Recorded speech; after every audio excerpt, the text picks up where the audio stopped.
I could ask you please to take your seats, we'll make a start. Thank you. Thank you very much. All right, good afternoon. It's my pleasure to welcome you to the ministerial segment of the New Zealand-Finland Fossil Fuel Subsidy side event, which we are very pleased to hold here alongside the ministerial conference. I'm Stephen Corbett. I'm going to guide you through the next 30 or 40 minutes. Very shortly, I will ask our Minister, New Zealand's Minister for Trade and Economic Growth, to address you with some opening remarks. And then we will hear from several other ministers who will make some short supporting statements. Then there will be a handover by our Minister, New Zealand Minister, to Deputy Director General Wolf from the WTO. We'll be handing over a ministerial statement to the WTO, supported by, we're very pleased to say, 12 countries. And then there will be an opportunity for a group photo, and I will be asking any WTO members who are here in support of the statement to come forward and have a photo on stage, a family photo. And then we'll finish off with some questions and answers, so please feel free to ask some questions of the ministers when they are on stage for the photo, and that will include questions from media. So that's the program for the next 35 minutes, and I won't waste any more time, and I'd like to ask to the stage New Zealand Minister David Parker. Thank you.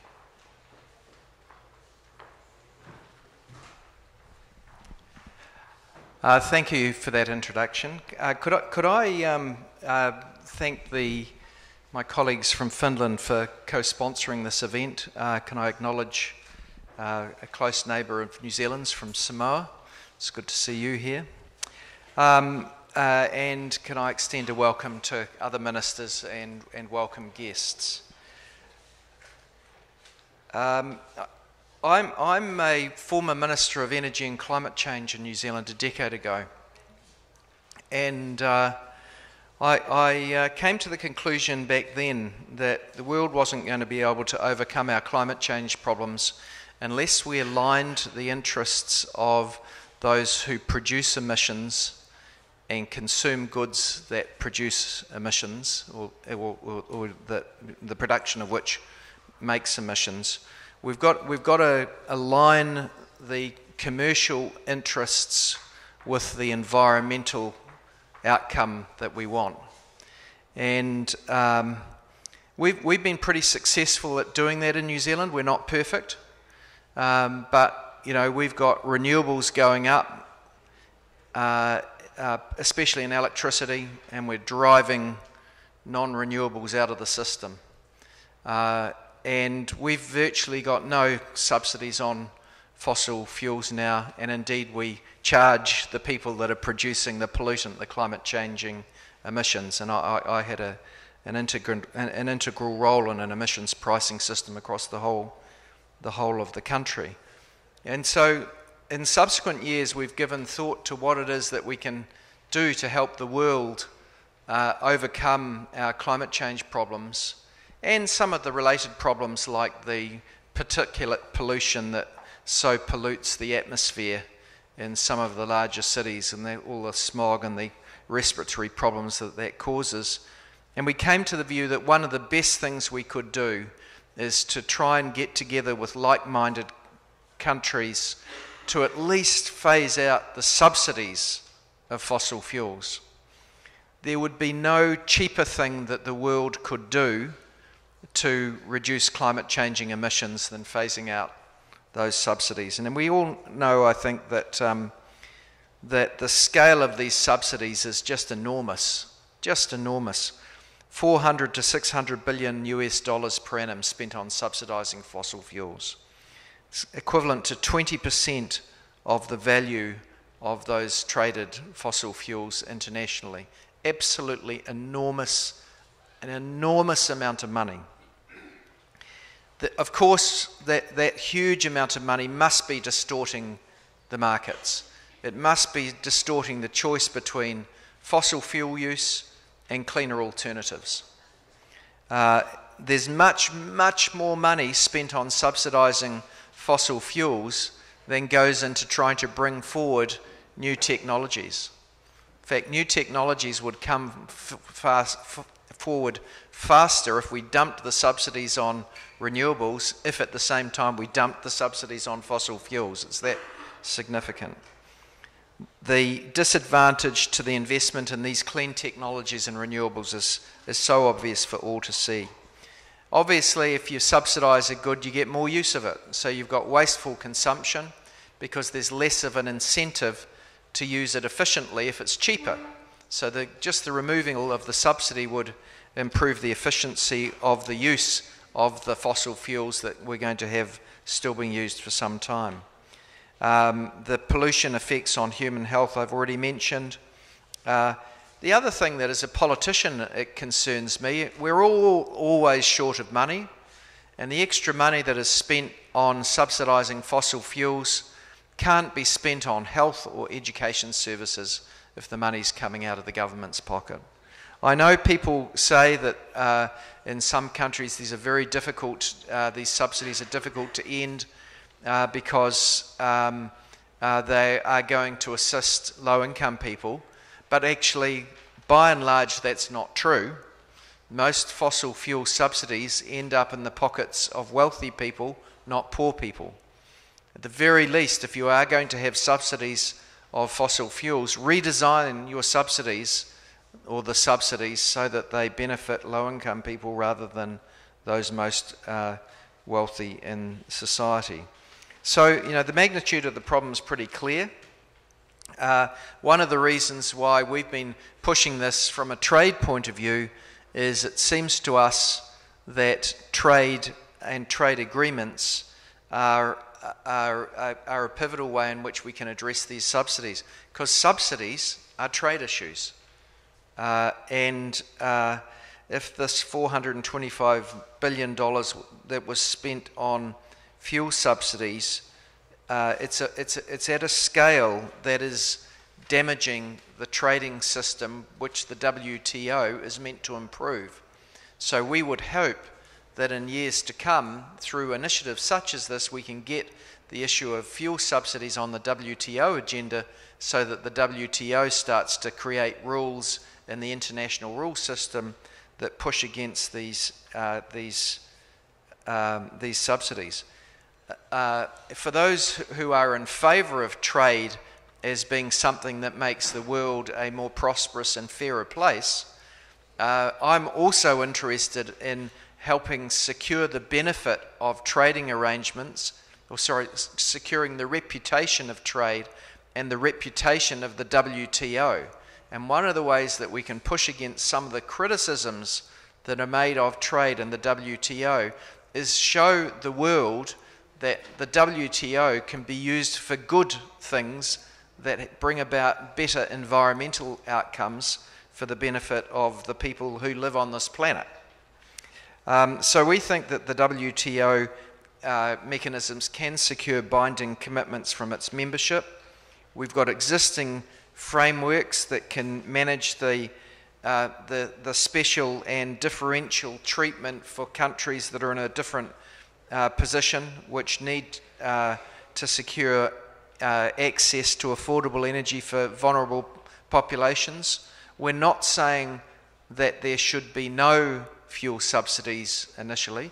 We're saying that those fuel subsidies should be better targeted to vulnerable populations. And of course, the WTO's got lots of experience in differentiated obligations. In order for anything like this to be achieved, we need to, like-minded countries need to work to increase the pressure against fossil fuel subsidies, and that's why we're here today. We know that trade and environmental policies properly designed can be supportive. And we also know that if we don't do this, then in the part of the world that I live in the Pacific, we're going to lose whole cultures. We are losing cultures. Whole cultures are going to disappear because the islands which they inhabit are sinking beneath the rising sea. And it's a terrible tragedy that's brought home to us in our part of the world, that we're losing entire cultures. So we see the fossil fuel subsidy reform as important, both in terms of the outcomes it has for climate change and sustainable development, but also because it can be done within a trade framework. We think that's important for the future popularity of trade, and as many of us in this room will be aware, there are plenty of critics of trade these days. There are plenty of people who would like to push back towards protectionism. We don't want that as an outcome, and we think that if we can leverage the mechanisms of the WTO to do good in this area, we'll be doing something good for the world. So that's all I'd like to say. Can I thank you again all for coming, and I look forward to other people's contributions, and if there's an opportunity for questions at the time, I'm happy to assist. Thank you, Minister.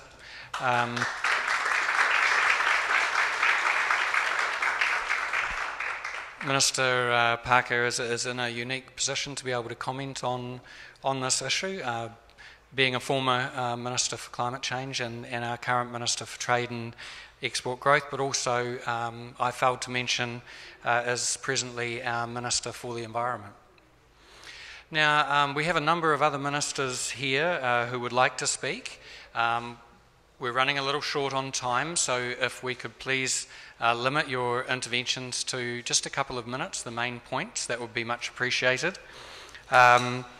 Next on my list here is one of our friends from the Pacific, from Samoa, Minister Lautafi, who is the Minister of Commerce, Industry and Labour. The stage is yours. Please. Okay, yeah. Thank you.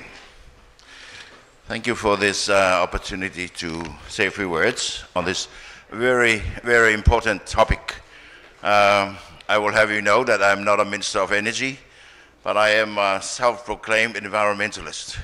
So anything to do with saving the planet, you can count on my support. But for this event, I'd like to align the support of Samoa to the joint statement that's going to come out of this after this event, given that it endorses what are principles of addressing subsidies, fossil fuels to deliver economic, trade and social environment benefits, and ensure they will support the achievement of sustainable development goals for our countries. Reform on fossil fuels will also recognize sustainable developments, which remains fundamental principles of the Marrakesh Agreement and the establishment of WTO. So these are not new stuff. These are old principles that we need to continue to push forward. Also, the reforms need to take into account the effects of fossil fuels on developing countries and the effects that they have on these vulnerable communities. David was talking earlier about losing cultures as the effect of rising sea levels, and that's very true. If you live in the islands, then you know that every time the high tide comes in, every year it gets higher and higher. And one of the panelists earlier was talking about the sea levels rising 10 meters, and that's very scary for somebody who lives in the islands, because that 10 meters we're going to go down into under the waves, and so it's critical for us in the islands, and Samoa has always been in the forefront of efforts to reduce the use of fossil fuel. In fact, we have set ourselves a very, very stringent target to not only reduce subsidies, but completely do away with fossil fuel by 2020. And that's the commitment of Samoa. And we have the political will to support that. So you can count on Samoa's support on this very important issue. You can count on our membership as a Friends of Fossil Fuel Reforms. And I'd like to thank New Zealand and Finland for taking the initiative for this event today. Again, thank you for the invitation, and let's go forward and do it, as we say. Thank you.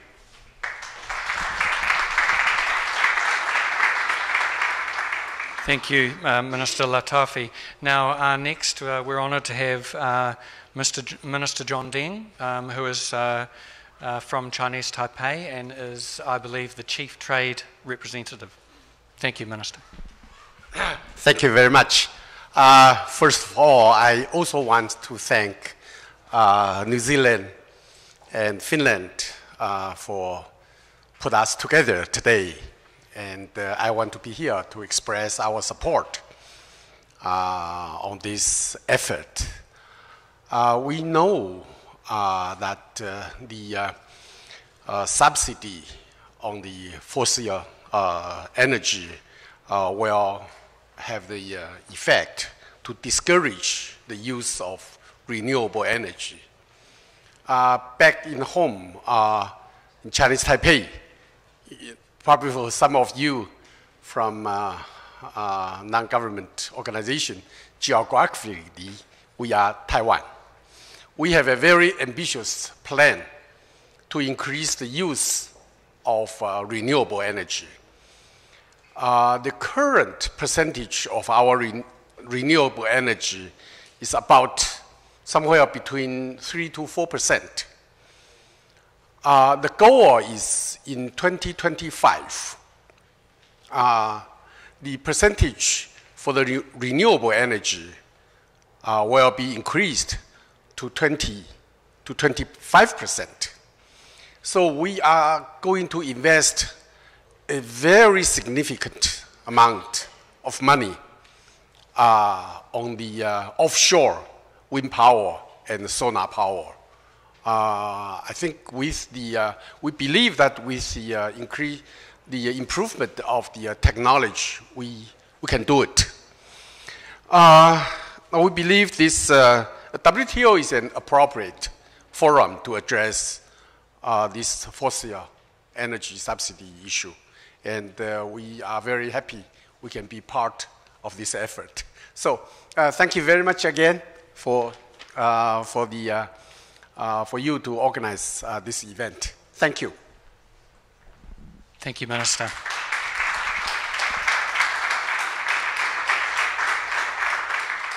We have a couple more speakers to go before we hand over the statement to the WTO. I'd ask those two speakers to please be as economical as they can be with their remarks. Next is the Vice Minister for Costa Rica, Vice Minister of Foreign Trade, Mr. John Fonseca. Thank you. Thank you.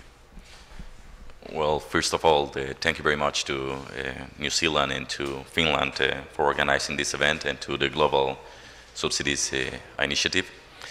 As you may know, Costa Rica is a small country. We care a lot about environment, and we don't have much resources. So we need to prioritize where do we focus our efforts. And that's why we are here, because we believe that this is important and that this is pertinent to make a group effort, and hopefully in a near future, a global effort to move in the right direction. Our ambassador already told you, we this year celebrate 300 years with renewable, 300 days with renewable energy, continuous days, and probably we're going to have the whole year with renewable energy, and we are very proud of that. And as a country, we commit with CO2 neutral. we hope that in the next years we're going to achieve that national goal. This is, some people might consider this is expensive, but we believe that this is the right way to go.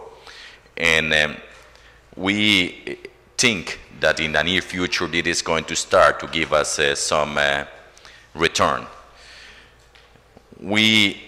In our society, we are starting to talk about smart TVs, to smart cities, to smart phones, smart cars, and we think and we promote that we become to start to promote smart production, to start to promote smart consumption. And if we go to that direction, then these kind of efforts are going to increase. So please count in Costa Rica's efforts and support for keep working in this direction and to keep trying to make a better world and a better trade for our people and for our next generations. Thank you.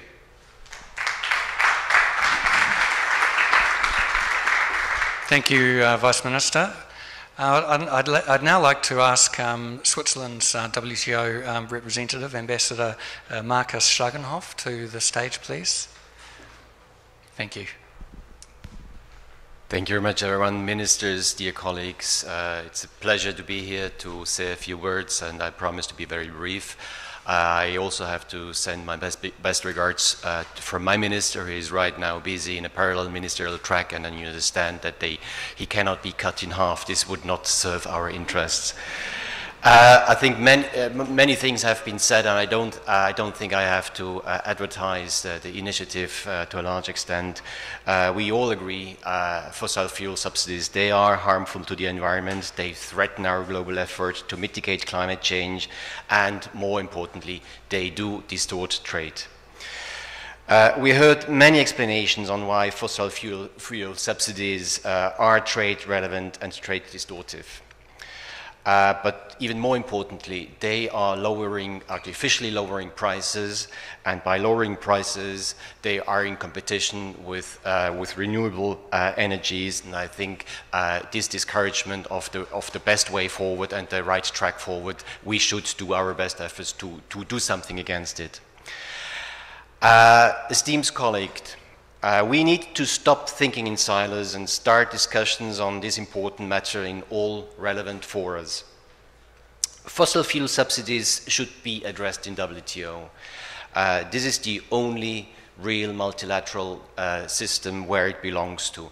We do not need less WTO, we do need more WTO, as we have heard at many occasions, and Switzerland is one of the countries coordinating the Friends of the System group, which has published a very strong statement this morning, and I encourage you to read this and to understand where we're coming from and where we're driving to.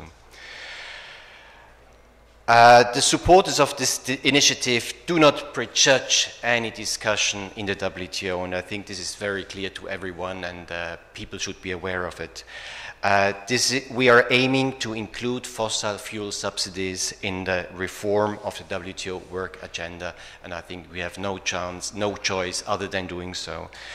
And by saying so, Switzerland would like to invite other members to support these discussions, and bear in mind, this is not only about better trade and sustainability, it's about the better world. So thank you very much for your attention, and I appreciate your support. Thank you. Thank you. Thank you, Ambassador. So if I could now please ask to the stage Minister Parker, Deputy Director General Wolf, and we'll just ask you two esteemed gentlemen to come up here, and anyone who has a camera or who would like to record this moment in history, please come forward. And Minister, if you wouldn't mind presenting the ministerial statement to the Deputy Director General.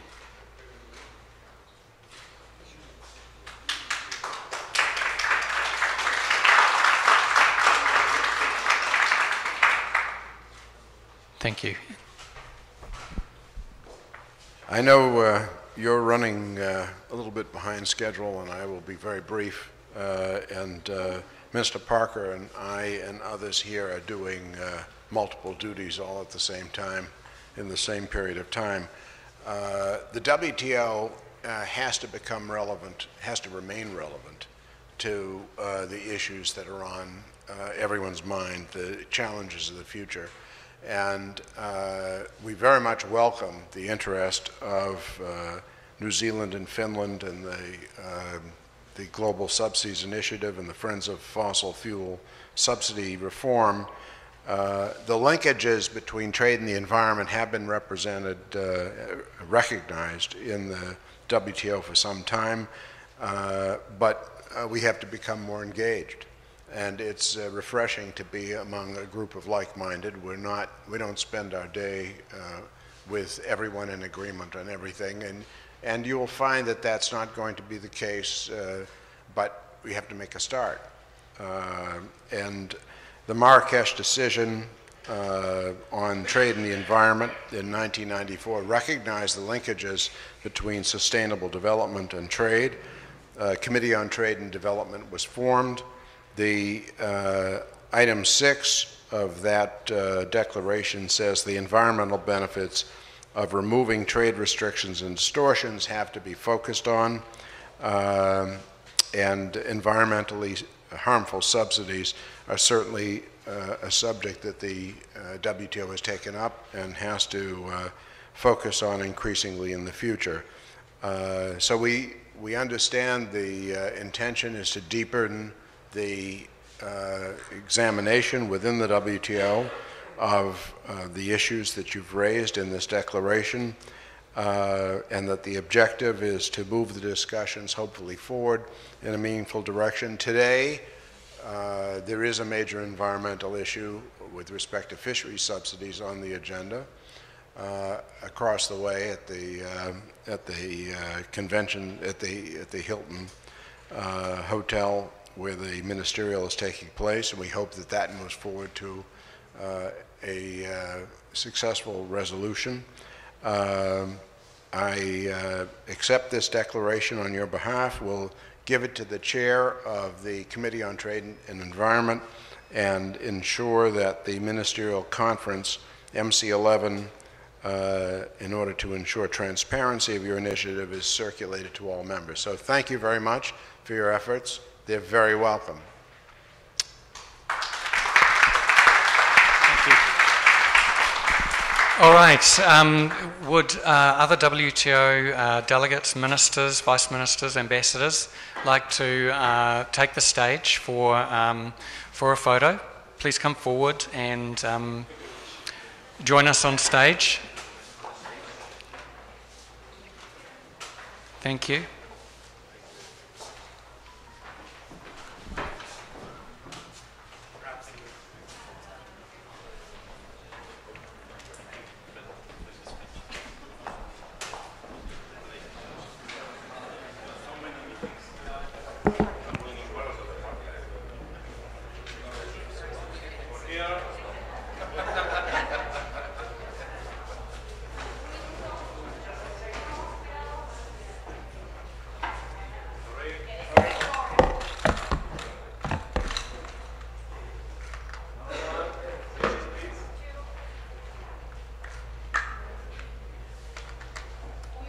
Hold on. Okay. Estamos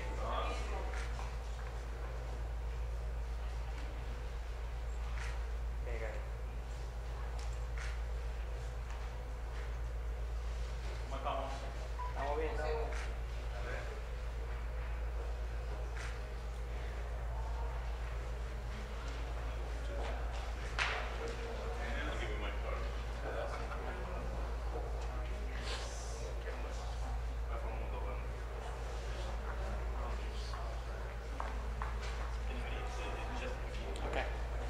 Okay, thank you. Thank you very much. All right, thank you, everyone.